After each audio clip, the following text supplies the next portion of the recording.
Your normal clothes Hold are on. still... Hold on. You gonna give them a show? You gonna give them a Look little at this. sneak peek? This is what my shirts look like right Oh, yeah. Oh, yeah. I can't wear red. Beautiful. Beautiful. Hey there, guys. Welcome back to the New World Old Soul podcast. Thank you for being here, whether you're watching or listening. We so greatly appreciate it. As always, want to invite you to like, comment, subscribe. Leave us a comment. Let us know what you think. Take part and participate in the open discussions that we have here. We always enjoy hearing from all of you out there. With all that being said, let me kick it over to my ever-increasingly bulbousy wife here. Don't You look say beautiful. bulbousy. You can't say you're bulbousy. I am going to beautiful. say that you look beautiful because Melissa just got done telling me not to call her beautiful because she doesn't feel as though that she is, even though you are. You look good. I had a lady this week tell me, you look ready to pop. And I was like, nope, not even close. Not and quite she's like, there yet. oh. I was like, no, I have 3 months left. And she's like, twins? No. No, actually. The sandwich. Thank you, though. Yeah, you've become like hypersensitive about appearances all of a sudden, and I don't know why. Ordinarily, you and I aren't the type of people that really care all that much about how it is that we present to others. However, this morning you're like giving yourself a hard time in the mirror because your shirt, you said you look like Winnie the Pooh. Okay, first of all, the kids said I look like Winnie the Pooh. And then I have this whole thing about not buying maternity clothes. Like I try to make my regular clothes work. Why is that? Because I just don't like the investment of maternity clothes. You're going to wear them for like 2 months. I like to wear clothes for years. It's part of our cheap living. And every child that we had, we said was the last one. So I was like, well, I'm not going to invest in maternity clothes. If I knew I was going to have 5 kids, I would have bought some of the mama and me. Allow me to describe and explain some of the very desperate measures that Melissa has gone to make sure that her pants stay on her waist. What are some of the tactics that you've used in the past? Some of the techniques, let's say. Well, back in my 20s, I used to do a hairband. I was going to say, yeah. To extend it. And then I would just wear a longer shirt. Because that didn't look absurd. Well, but I mean, it was covered. Now I don't even attempt to wear pants with buttons or zippers or pockets. So now I just wear sweatpants. So like... I have sweatpants on right now. So like Yeah, so do I. I look put together from the desk up. That's all we're concerned with here. Again, we almost called the podcast what? We're probably not wearing pants. We're not wearing pants. We're not wearing pants podcast. The only reason that we didn't call this podcast We're Probably Not Wearing Pants is because we didn't think that we'd ever get any guests. We're like, if we try to contact Candace Cameron Bure and we ask her if she wants to be on the We're Probably Not Wearing Pants podcast, like we're probably not going to get any guests. It's a hard no. Yeah. It's a hard no. I feel like, or we would attract the wrong kind of guests. No, but you're looking great. Yeah, you've done some funny things in the past. Your normal clothes are still... Hold on. You gonna give them a show? You gonna give them a little sneak peek? This is what my shirts look like right now. Oh, yeah. Oh, yeah. I can't wear red. Beautiful. Beautiful. If I wear red, I'm officially Winnie the Pooh. You know that little mini shirt he wears? That's how I feel. Like every time I put on a shirt, I'm like, I thought you were going to say the Kool-Aid and guy. The Kool-Aid guy doesn't wear a shirt. I know, but big, red, round. No, right? Winnie the Pooh is all belly. He's very cute and lovable. As are you. And he wears this little shirt and he pulls it down and it goes bloop. That's what I feel like. You That's gotta what I stop look worrying like. about it. You can't walk around with the child. bottom of your stomach sticking out and go into public like that. Luckily, I don't go in public. You know why you get away with it? Because you're such a tiny little petite package that it becomes like semi-comical. Not in like I'm a laughing at you way, in like you're adorable right now. You know what I mean? You are. You're like, look at that little misshapen 5 foot tall person. You always are. Every single time. It's so funny. I don't think people realize how short I am. Very until short. they see me in person and they're like, oh. All that aside, appearances wise, how are you feeling otherwise? I feel good. I do. I can't breathe and I can't sleep at night, but I feel great. You just had done telling me that you're becoming increasingly fearful, however. Yeah. Well, when I lay on my right side, I have heartburn. When I lay on my left, I don't. So I don't know what's up with that. But I am becoming increasingly fearful. And I didn't realize I was until our last midwife appointment. So we hired a midwife because, we're crazy. So we have had 3 hospital births. My first hospital birth was not a good experience, but I thought like, it's just my first birth and it was scary and everything was new. Do. The second birth went really it went fine, but by the time that I, like, actually got a room and everything, I was already 10 centimeters, so I just labored in their waiting room. Yeah. Remember that? That Hmm.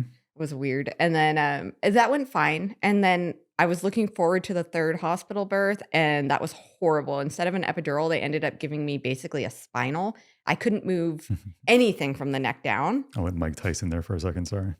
Spinal. I couldn't move anything from the neck down. So they're like, okay, push. And I'm like, am I doing it? Like I had nothing. I mean, you could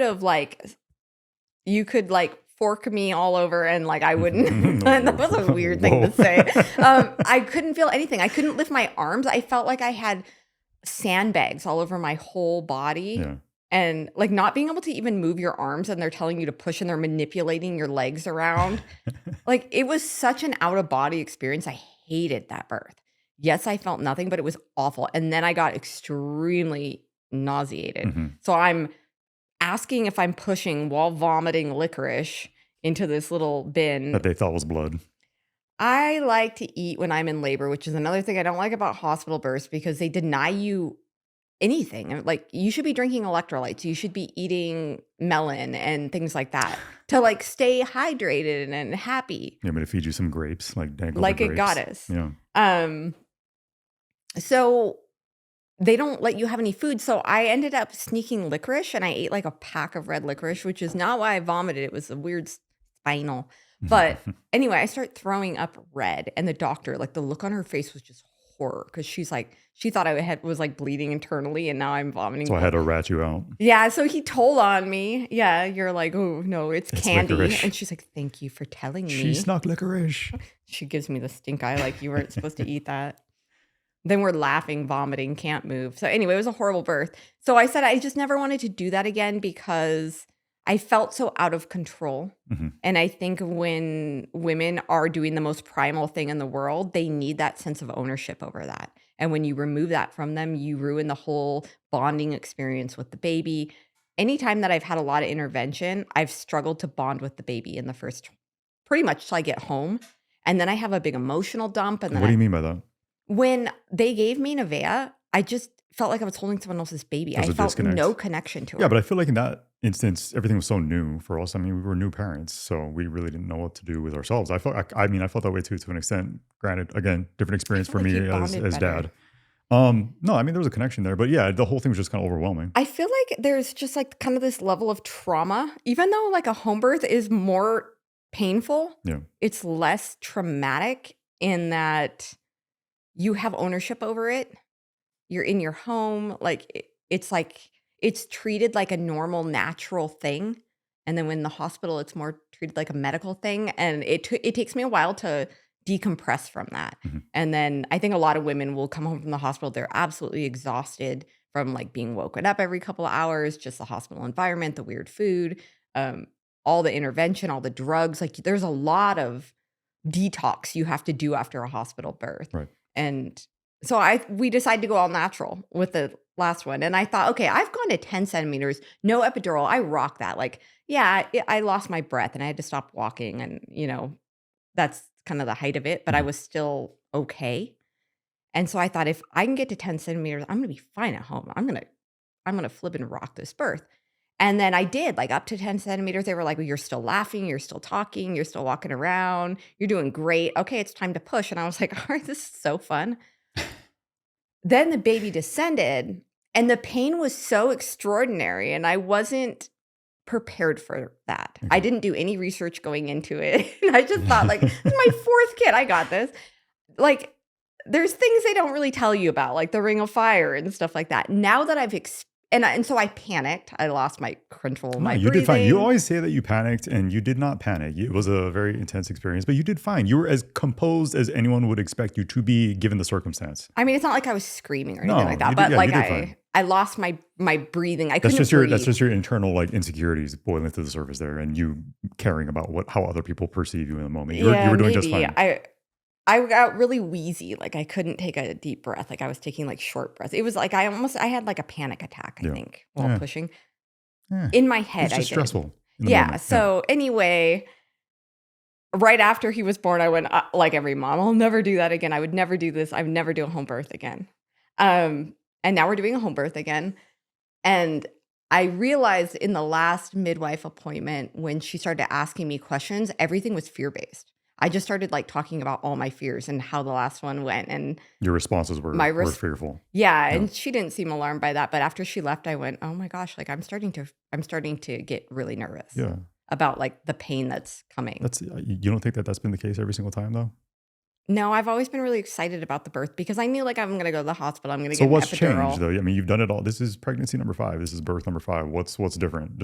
When you're having a baby at home, there's no epidural. There's no that's pain what I'm saying. management. Is it like proximity and the fact that we live so remotely? Is it age? Because we've talked a lot about that, and just the No. differences. Is it the fact that it's been over? I mean, it'll be 10 plus years since you've done it. It's strictly just pain management.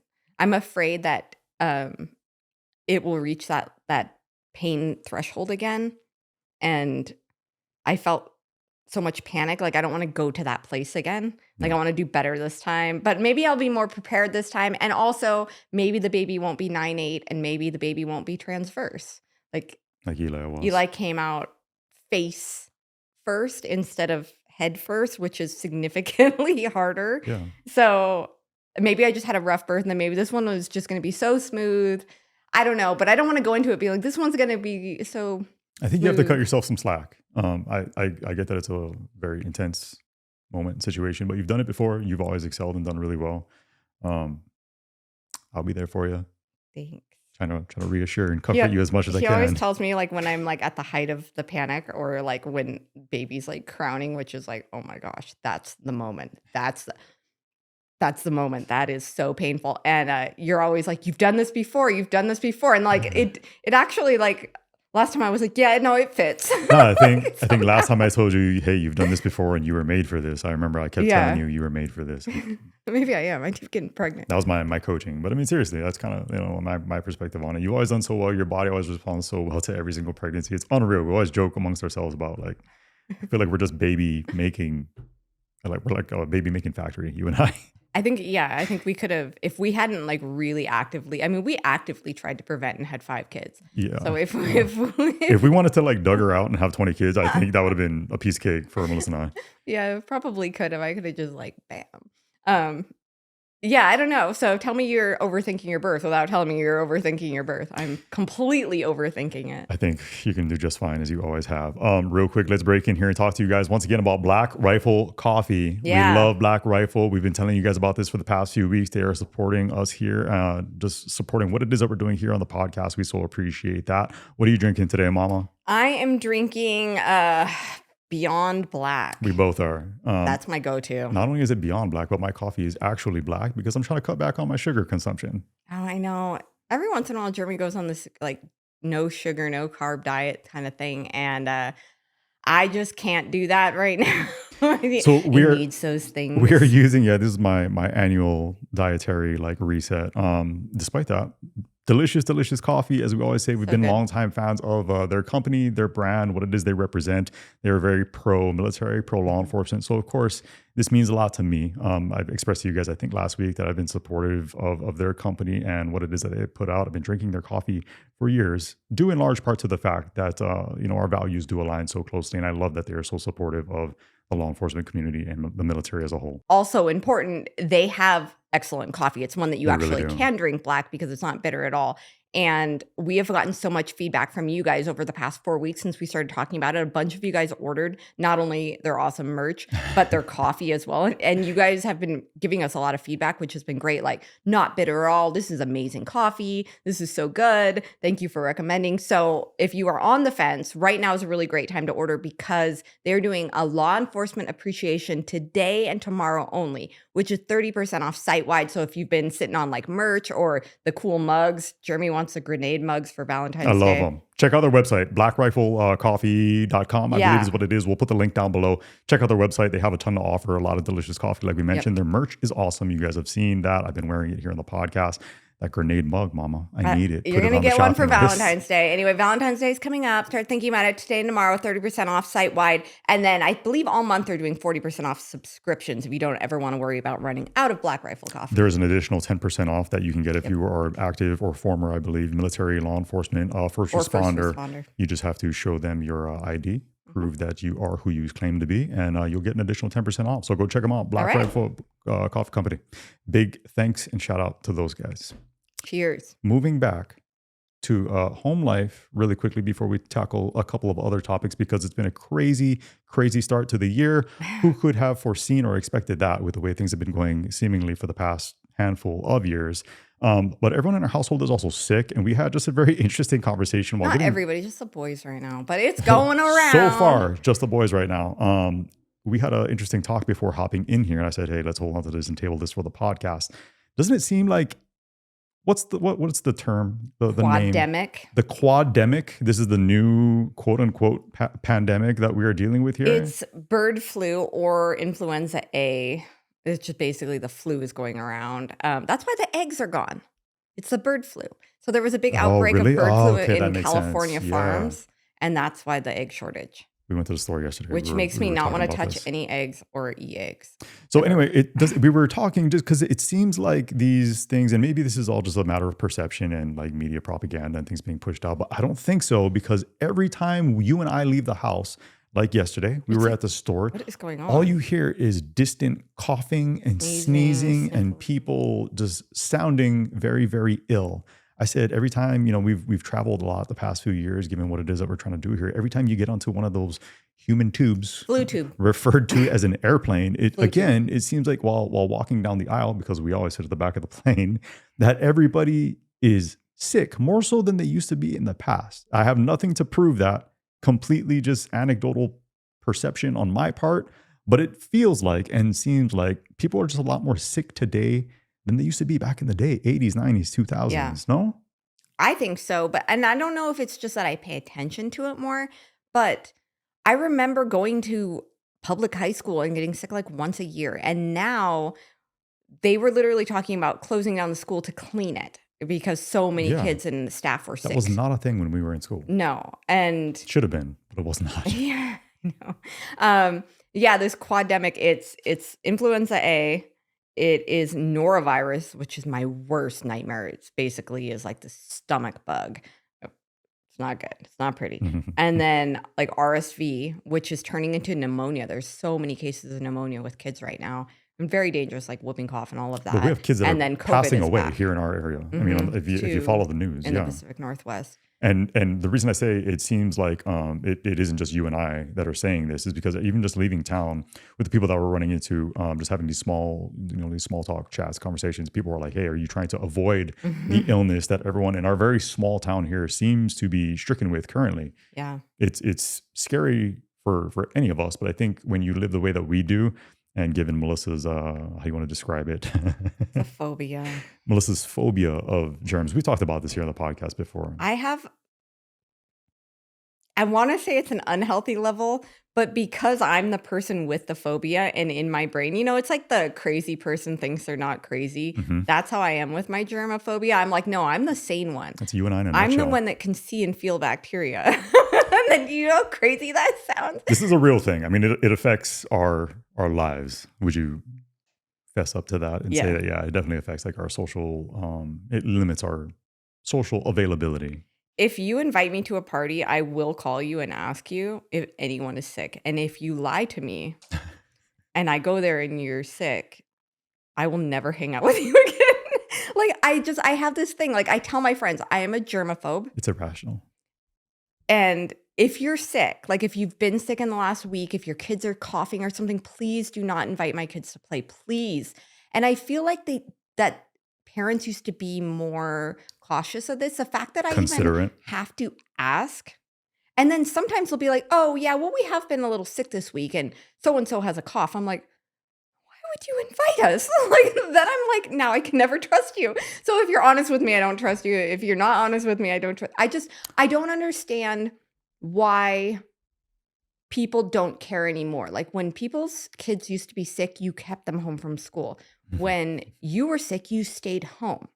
now people just go around spreading their virus, and it just seems really inconsiderate. Like, why would you ever invite someone else's child to your Do you house think it's if your kids are purposely sick? inconsiderate though, or do you think that people just kind of trudge on with life oftentimes when just slightly under the weather?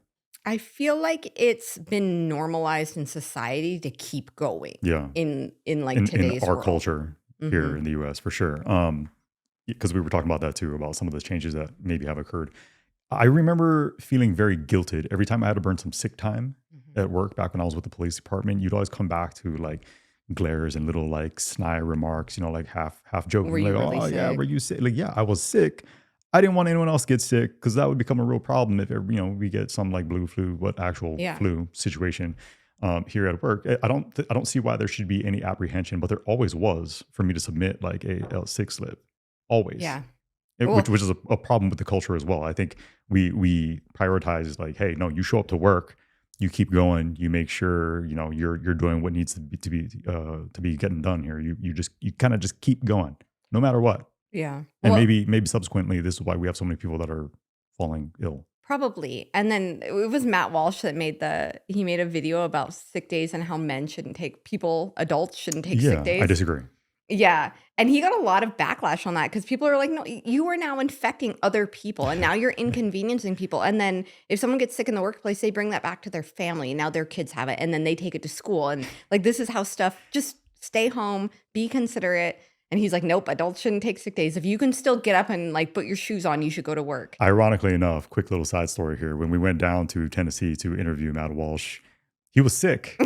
And he walked into the studio coughing, clearing his throat, and Melissa, I could tell already, was losing it internally. He shook my hand, and the first thing he said was, "Sorry, I'm losing my voice." And I was like, but the funny thing is, I was so thankful in that moment that he doesn't subscribe to sick days because we had flown all the way out to Nashville. Yeah, that's And if true. he had been a kind of person that was like, "I'm sick, I'm not going to expose these random people and everyone at my workplace calling in sick," we would have been like, "We Yeah, flew out here. We're flying out tomorrow. Like, you're not coming?" That yeah. would have been horrible. So in that moment, I was so happy that Mhm. he doesn't do sick days. Somebody better grab Ben Shapiro because we're interviewing somebody. We're here to interview someone. All right, so a bit off topic, but I have an absolute obsession with sourdough bread. I had to break up with it for a while because I was trying to make it at home and I was trying to keep my starter alive, and it was like being in a relationship.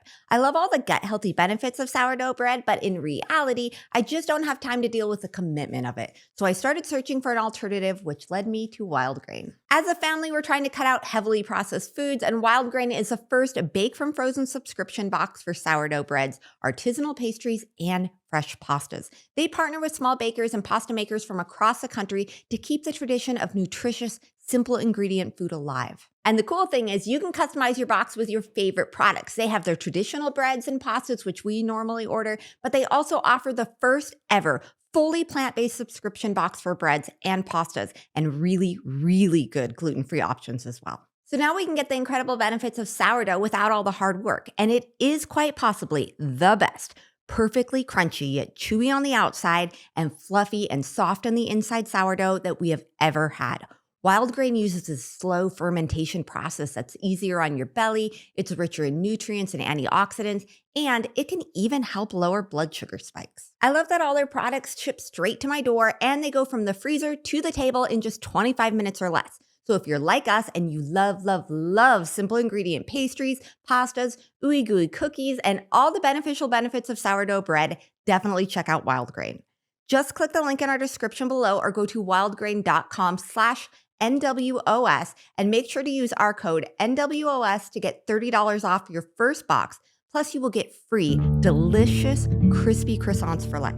Yeah, ironically enough, I thought that was funny. I mean, he even like put the lozenge in his mouth right before we started recording. I just knew already that you were losing it because you were paranoid about the plane ride down to Nashville, Yeah. understandably. But when that happened, it's just like, oh, I hope this doesn't like throw Melissa off her game because I know, given the level of like irrational fear that you have when it comes to sickness, that you were just like fuming internally. It's true. Yeah. So basically, if you ever plan to invite me to anything and you have a sniffle or a cough, I don't have a fear of missing out. I have what is that new one? Oh, fear of being included. The Phobia. fear, yeah, phobia, fear of being included. That's me. also us in a nutshell. Don't invite me. Don't circle back around. Don't look at that. That's totally me. So, and you, which is bad. You know, like introverts are supposed to marry extroverts.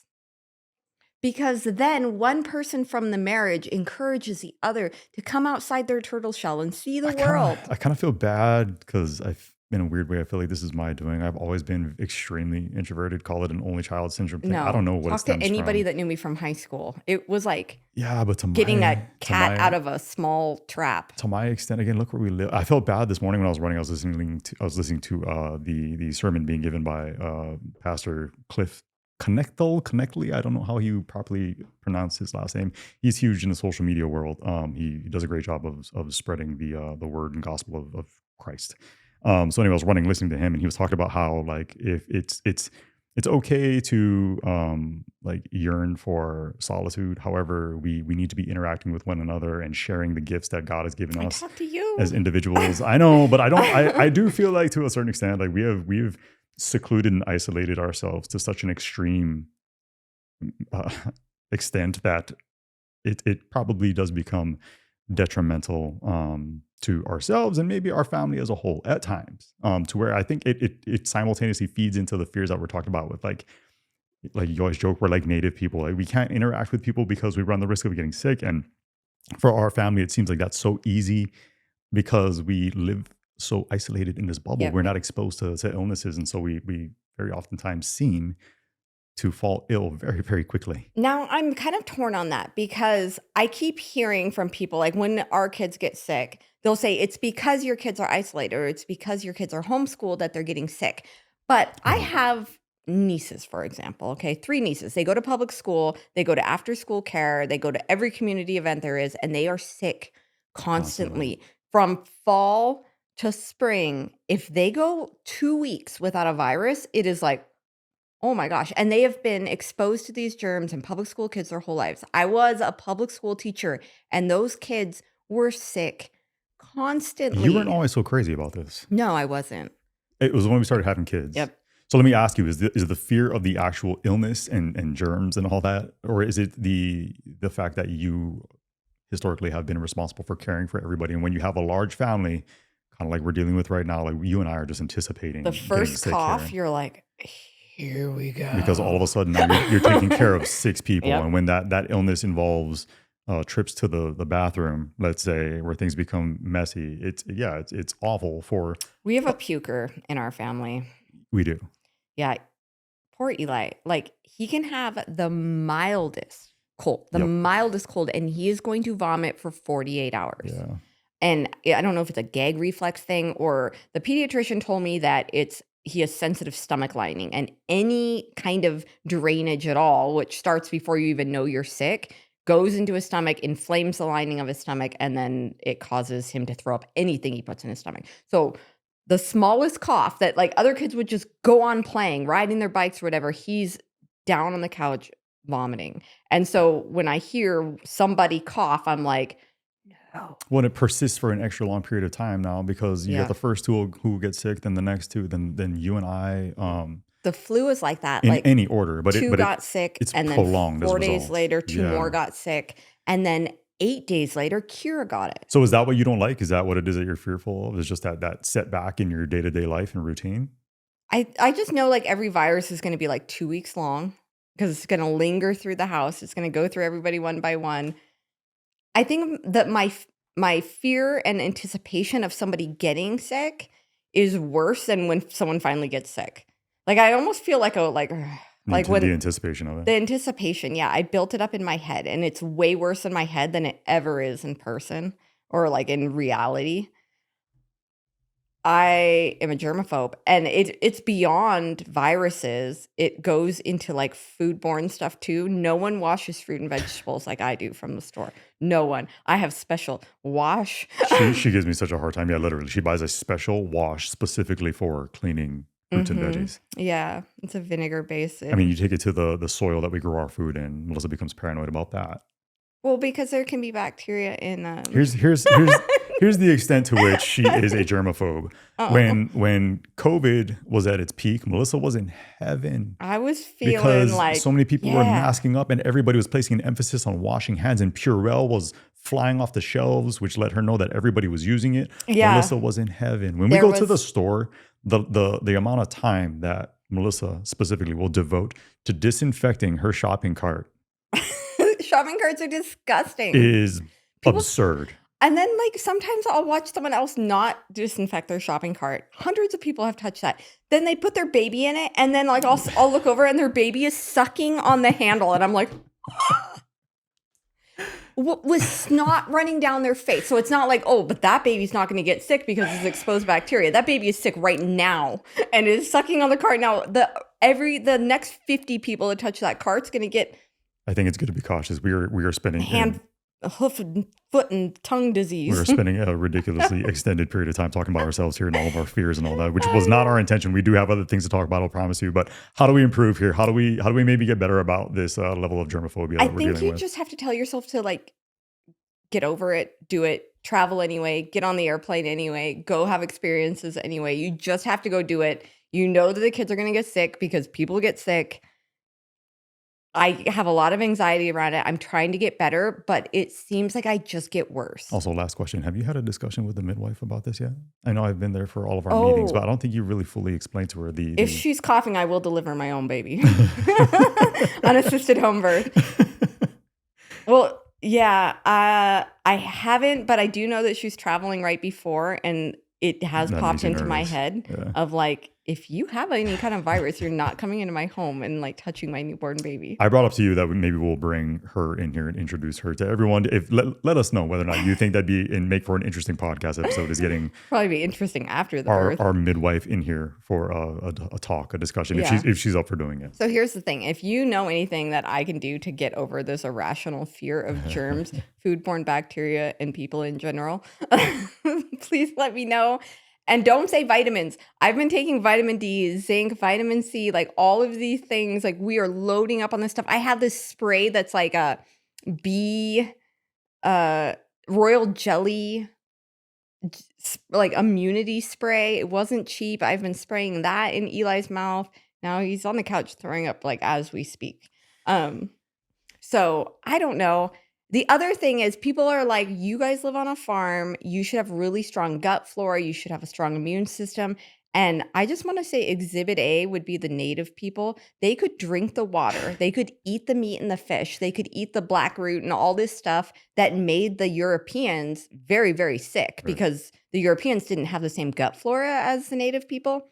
But as soon as the native people with their strong gut flora and their strong immune systems and their super healthy natural diets were exposed to a virus, they just died. They just died. Like the Europeans weren't dying. They were like, oh yeah, we have they were. But I love that that's always the comparison and analogy that we use here. Because so many people say if you live a healthy life, if you eat healthy food, if you take your vitamins, if you expose yourself to like play in the dirt and ground and all this stuff that you won't get a virus. And there is some truth to that and validity to that. However, that's not going to fend off a virus that your body's unfamiliar with. It killed like 80% of the native people, the first viruses, and they had to have been like the healthiest people. Oh, I'm sure. Oh, yeah. So it's just viruses are weird. I don't know. I don't trust them.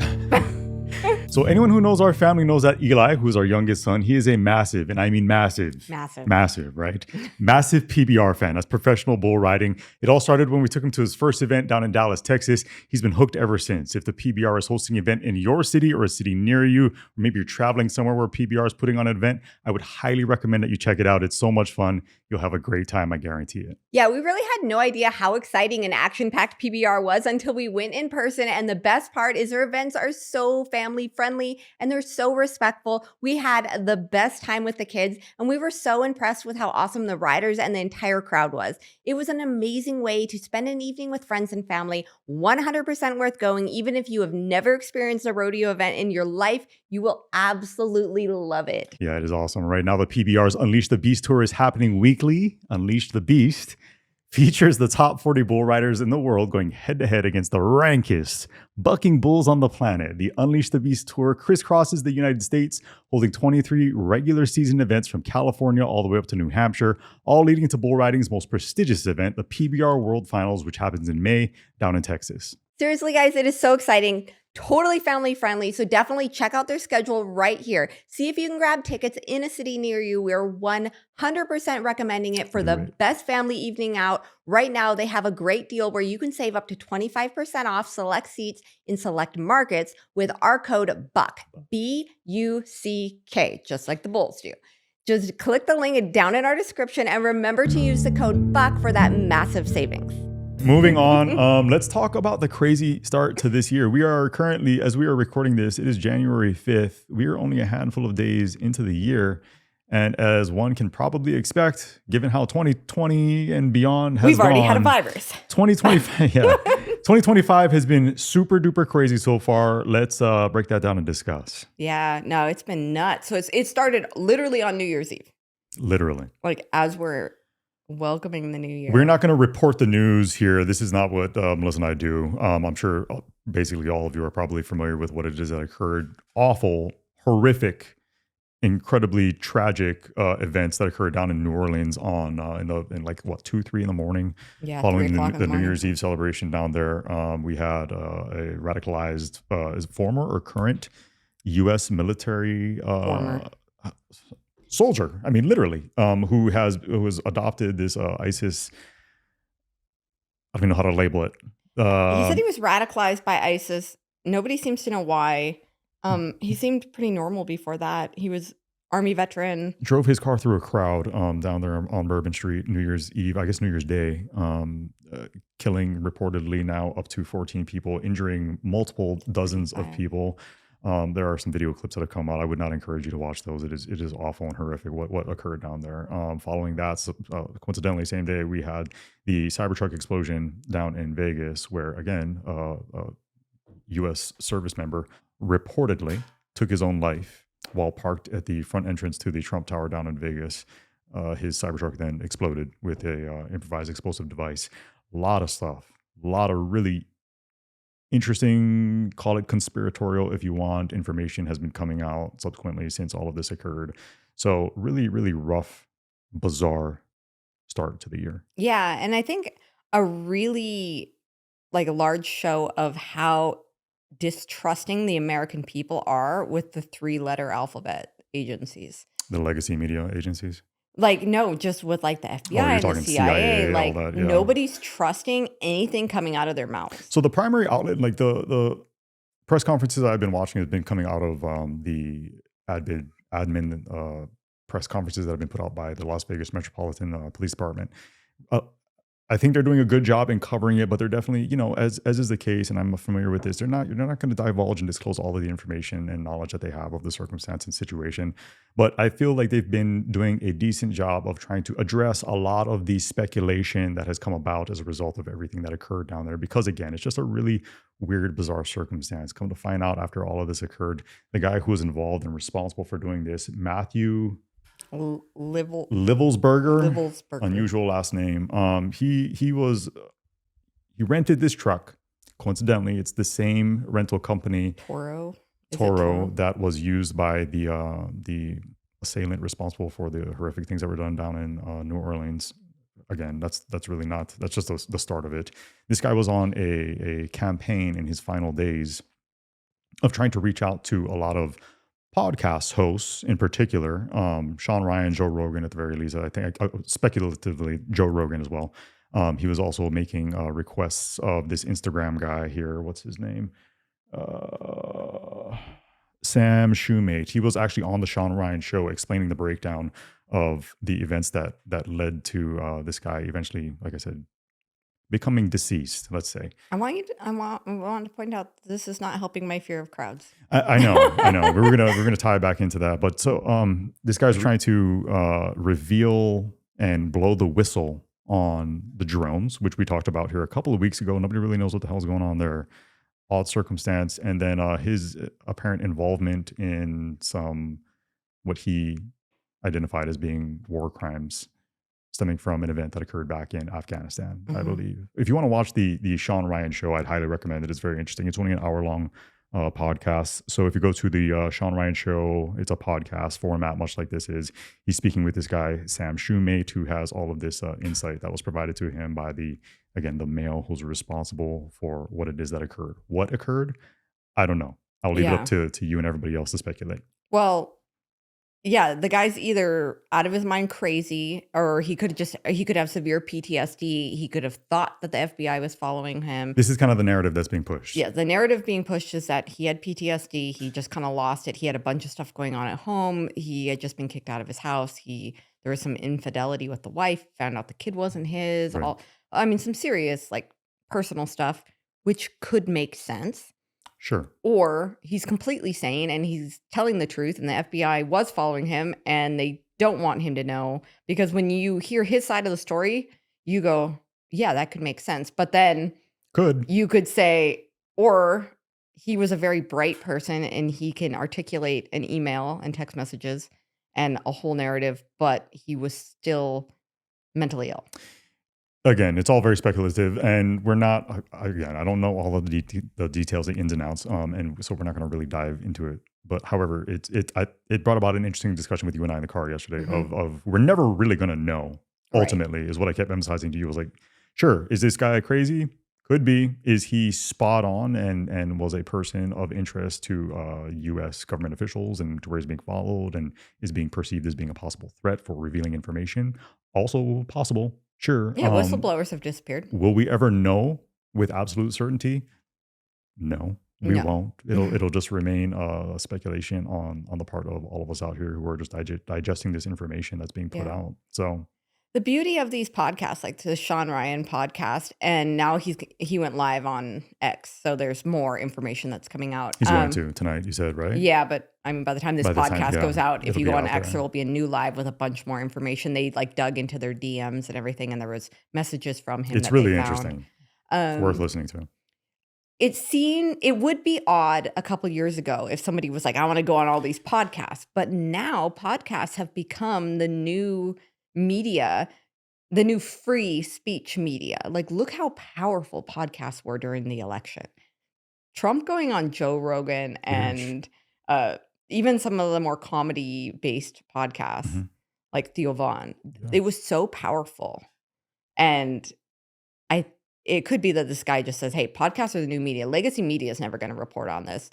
Nobody that I can talk to in government's ever going to report on this. I have an important message. It's I'm going to go on podcasts. Not even that they're not going to report on it though, but it's not going to be a free, open forum, transparent Right. forum if it's going the legacy media route. We've talked about that ad nauseum here on the podcast. What I found interesting about both of these events, New Orleans and Vegas, is the fact that the actions behind them, I mean the explanation behind it was that they were both trying to get out a message. But with the Vegas guy in particular, he basically said that the only way to really grab any attention, grab any eyeballs, was to do something extreme. Mhm. And so that's the reason it wasn't an anti-Trump statement, anything like that. It Yeah, that's what literally people was just thought. They thought it was an anti-Elon Musk, anti-Trump statement Sure, because of the sure. Cybertruck and the Right, Trump Tower. right. But But it goes to show that that's what it took to grab the necessary attention in his mind. and it did.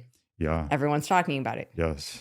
So, yeah, if he had this important message, it's just we're not going to know. And now there's more conspiracies coming out of like, well, maybe they shot him. This is a self-driving vehicle, and they were able to get rid of him. But now text messages are coming out on his phone where he's literally saying, "I'm going to Yeah. do this." And again, I don't know what to make of it. We'll never know Yeah. what the real reality truth of the matter is. Is he onto something with his explanation that these drones are actually a show of force from China, and that Yeah, this that is was different. this is a situation of mutually what's the term when it comes to like nuclear stuff? Anyway, he was saying that all these drones are coming offshore from China and they're being like launched from Yeah, subs, from submarines. and that we have the same technology and capability. So That it's all very only us in interesting. China have the capability of doing it.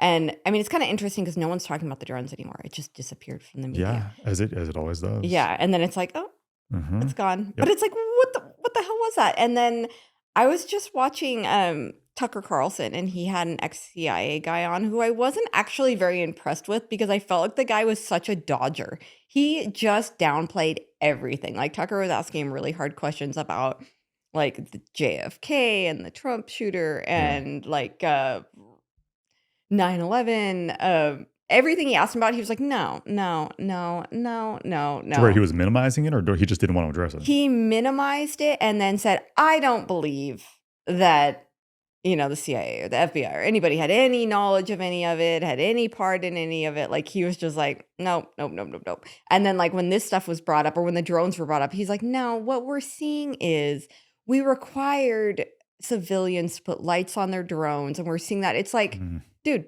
mm-mm. these things are the size of minivans. Yeah. These are not people flying their drones around. The biggest one for me is that are non-detectable. Yeah, they're How is that? non-detectable. He was like, if they're military, they're not going to put lights on them and all this stuff. He's, it's not our military. We're not doing it. It's not some outside force. Like, Well, he downplayed it. Livelsberger Just call him Matt. was explaining that they have an unlimited payload capability. So he's describing all of these actions as a show of force, because if the Chinese wanted to load this thing up with user imagination and hover right over the White House or the Capitol building, they'd have the ability to do so. That is a terrifying. He called it the thought. greatest threat to national security Basically said ever. this is the start of World War III was Yeah. was essentially his explanation. And he said, if this is China, which he believes it was, again, this guy could be completely out of his mind. Could be. But Or if he's not, and he's telling the truth, and he did work in intelligence, and he was a very well respected for 19 and a half year Green Yep. Beret, like, if he is telling the truth and it is China, then I would agree it is the greatest threat to national security, and our government is lying to us and they are downplaying it because there's nothing they can do about it, and they don't want to freak everyone out. there's been no explanation. And like you Nothing. said, it's kind of dwindled in the Yeah. media to where people are not talking about it. And now people are saying, no, it was airplanes and civilian drones. It's like, It's not.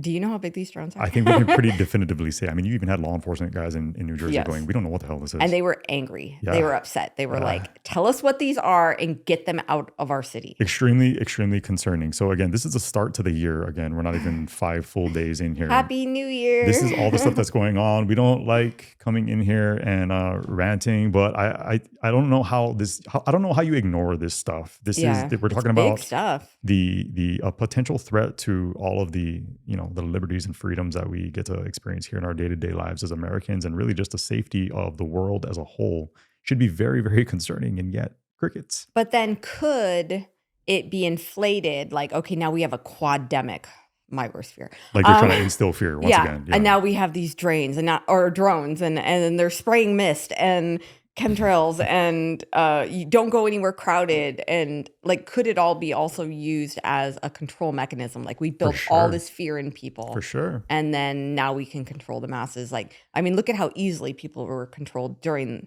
Yeah. the whole COVID thing. Yep. Stay inside, If you create wear your the mask. need, hey, Like, government, keep me safe. yep. Security, right? Everyone's going to yearn for security. Yeah, people will give up liberty for Oh security. yeah, we've seen it. Mhm. We just experienced it the past few years. Speaking to that fear though, how do we navigate this is what we were talking about right before hopping on camera here. Well, I think so many people are just like, nope, I'm not. So I think there's balance, because if you take that whole no, I'm not afraid of anything approach, I'm going to go to everything, I don't believe that there's like an uptick in anything, then that doesn't necessarily keep you safe either. I feel like you need to have balance in it. You need to weigh the pros and cons. You feel like we have an addiction to fear as a culture in our country, especially just given like the bombardment of news and the never-ending fire hose of information and things that are being exposed, and institutions that are collapsing, things that we used to view and perceive as being, relatively safe, or reassurances that we took in some of these institutions, all of that seemingly crumbling in recent years. Do you think that we literally have become addicted to where we need to constantly feel a sense of fear when it comes to name it? I feel like with the more free platforms coming up and the discussions that we're all able to have now because of the internet and everything, like, we talk about the negative effects of the internet, but the positive effects of the internet are free speech platforms where Yeah. people are actually able to engage in these conversations and be exposed to new information, even though some of them may be conspiracies, some of them may not be true. We're still able to have that open dialogue, and we know so much more now than back in 20 years ago or 30 years ago when all we got was the news and what they wanted us to hear. So I don't know that we're addicted to fear. I think that we have way more information now, which isn't necessarily a good thing. Like even God in the Bible was like, man can have too much information, knowledge. Knowledge can get too high to where it's a bad thing. Yeah. But I think that the facade has been kicked over, and that's a good thing. I agree.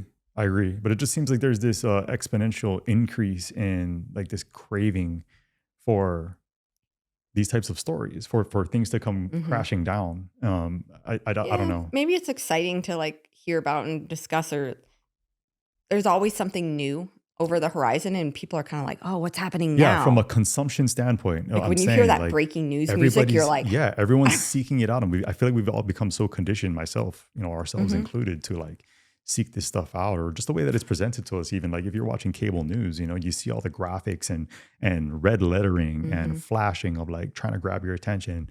Either where there's some entity, some collective group out there that's trying to instill fear, or we just have this precedent that's been set on our part from the consumer standpoint of like us needing it, because it does do really well, and we don't ever want to be guilty of contributing to anyone's level of fear. But I think there are very reasonable concerns given the types of things that are going on in our world today that we should all be at the very least mindful of.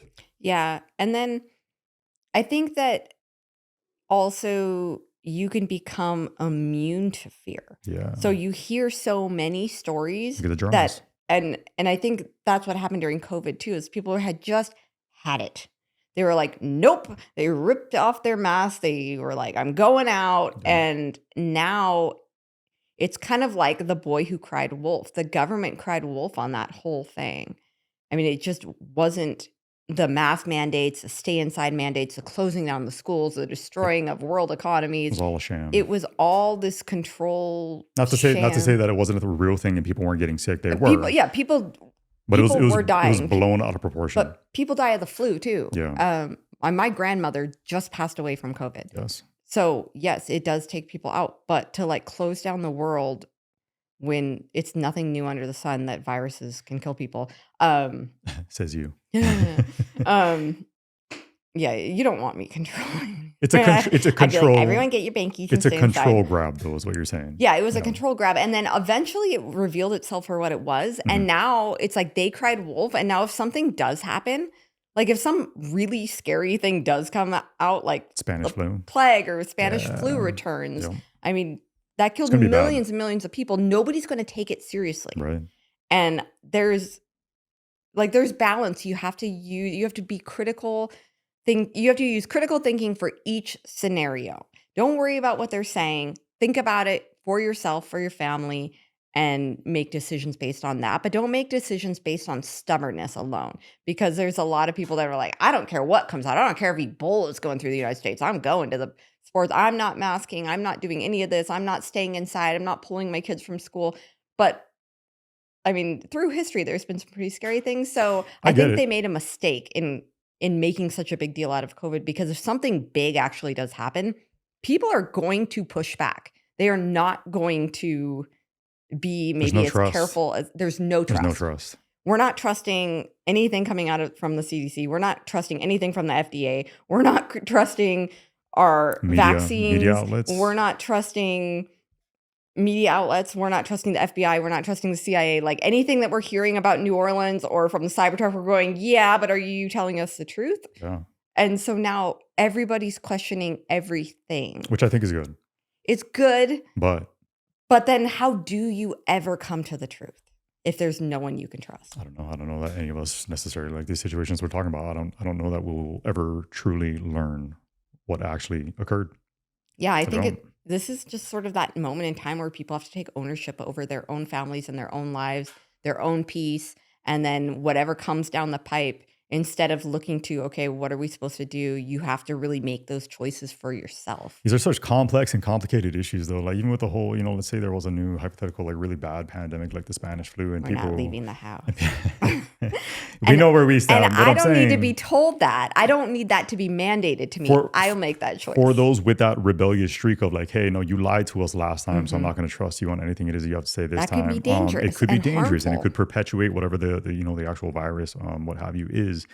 But at the same time, it's like that individual streak. Like I fully support everyone's decision to make Mhm. those decisions for themselves. That autonomy, having that autonomy. But it's really tough to It is tough. navigate, Like man. I do not believe in like a vaccine mandate or a mask No, mandates or no, no, stay no. inside mandates.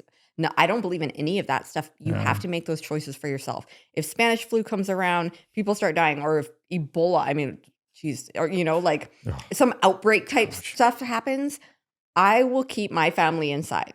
yeah. We already homeschool and everything. It's really easy. We live in a very isolated area. I will close down the homestead and you are not crossing the line. Be a problem. But For I how don't need the long? government to tell me that. If it's really that bad of a pandemic, God forbid, That's why you you can only do so much. try to be as prepared as possible. Yeah, You hope that something like that happens in the summertime when you can grow food and animals are out and about and you can hunt. But yeah. But if it persists past that, then what? if it persists very long, that's when you start seeing problems and you have to venture out. You have to. Yeah. So, but by the time you venture out, everything's gone anyway. So, I don't know. This is the start to our year. It worries me, even in the Sean Ryan episode that I reference here. Again, it's Sean Ryan show. Check it out. It's episode 155. It was posted, I guess, a day ago now. So from January 4th. Check it out. Listen to it. Tell me what you think. They end the episode off by talking about some just privileged information that they each had from people in the know, and how they are unfortunately expecting what he referred to as being a bloody 2025. What concerns do you have about just some of the upcoming major events, like the inauguration Inauguration. here in a couple of weeks? Yeah, their inauguration is coming up. There's a lot of people that are like, I have no fear. I'm going to Washington, D.C. I'm going to watch this.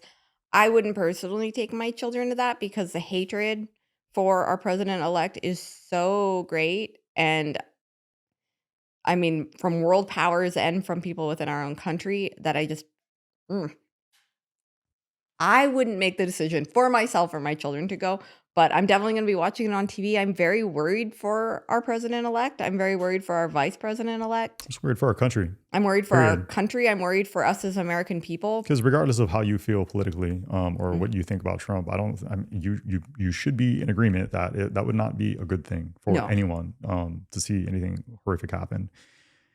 I don't Yeah. know, complex and complicated times we're living in, though. But it I does. mean- I hate to like admit that there is some fear that I do live with, but it seems like there's so much out there to be aware of right now, and it's not like you need to be some prominent figure. Yeah, you know? people didn't worry about the inauguration like back in the day. It was like, oh, the inauguration's happening. People had inauguration parties. People would go. Yeah, but even for people on New Year's Eve that were just out in New Orleans celebrating, maybe going to the football game the next day, just Yeah. living their lives as your average everyday American citizen. It's horrible that you have to maintain a certain kind of mindset, in my own opinion. But I think you do. Yeah. I think you need, especially if you live in a metropolitan area. Again, this is part of the motivation we had in coming out and leaving, the area that we were living in outside of Portland, Yeah, Oregon. get out But of Dodge, get out of the city. there's definitely a higher sense of just peace and security with living a more rural lifestyle as we have. But even just in venturing out, there's I would encourage all of you out there to be hyper aware without being paranoid. Because I'm in complete agreement with them without even having the same knowledge that they do. I think this year is going to be crazy. I think we just continue this downward spiral culturally and as a society when it comes to the safety and security of ourselves, our families. Horrible to think about, but I think that's just the reality that we are currently living with. Yeah, well, we live in that time throughout the world. I mean, it's not safe. I mean, the music festival in Israel, look what Yeah. happened. Christmas markets in Germany, and this was not the first time that Christmas markets have been attacked. So there's just certain things that are being targeted. And then, I mean, heaven forbid something ever happened at a sports event. And you would always wonder every single sports event, Super Bowl's coming up in a few weeks. yeah, like, are we safe here with our children? And again, you don't want to live in fear.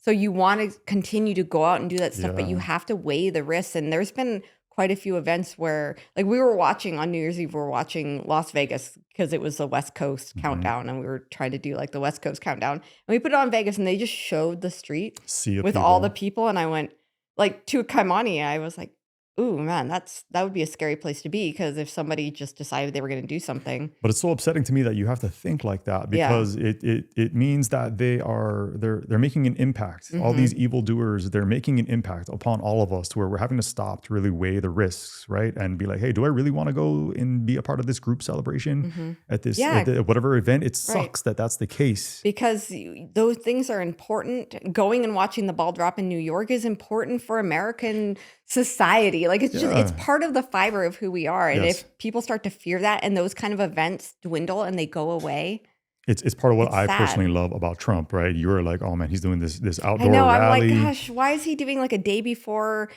victory rally? Like, stay inside, man. Like, Because just it's for a a show, day. because it's a show of Yes, strength, I and know kind of it like I'm is. saying, it shows that, hey, I'm not going to live in a state of fear, which is what you want Mhm. out of me, and what we are sometimes guilty of ourselves. So I appreciate it for what it is, but yeah, it's, again, very complex, complicated issues. I just wish he would like maybe consider a Popemobile. Popemobile, like yeah. just something, just until like after. I know that it doesn't end with the inauguration, but I just It feel like doesn't. leading up to the inauguration is just like Um, just be careful. sad. Sad that this is the state of the world, that you and I have to have these types of discussions, despite all the very positive, very uplifting things. It just, these concerns are very difficult to just sweep under the rug.